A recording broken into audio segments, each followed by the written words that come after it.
Hello children, so here in this video today we'll be learning how to turn on and turn off the computer. Okay, so first let us learn how to switch on the computer, because you should know that there are some certain rules that you have to follow while switching on the computer. Okay, so let's go to the first step. The first step in switching on the computer is switch on the main supply. So you have to switch on the main power supply button. Okay, step 2, you have to switch on the power button on the UPS. Okay, then step 3, you have to switch on the power button that is there on the CPU box. Step number 4, you have to switch on the power button on the monitor and wait while the computer starts. Okay, now that you see the monitor screens appears this way. Okay, now if it is so, then the computer is ready for use.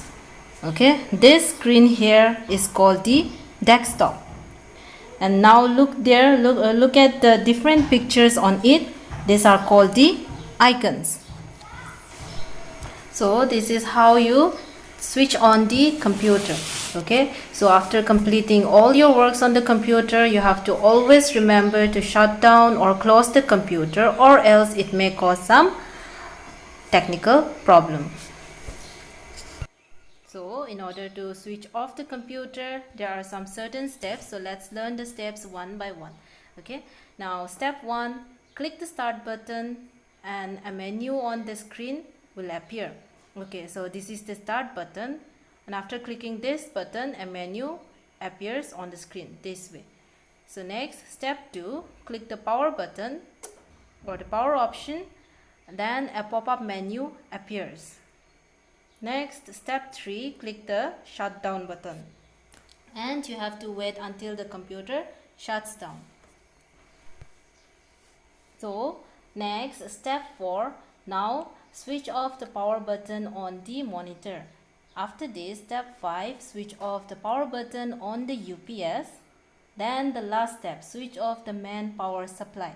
So this is how we switch off the computers.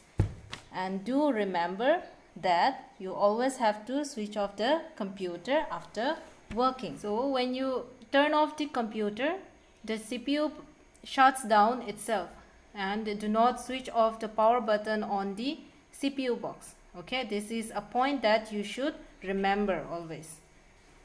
So this is how we learn how to turn on and turn off the computer, and I hope every one of you will remember all the steps of how to turn on and turn off the computer.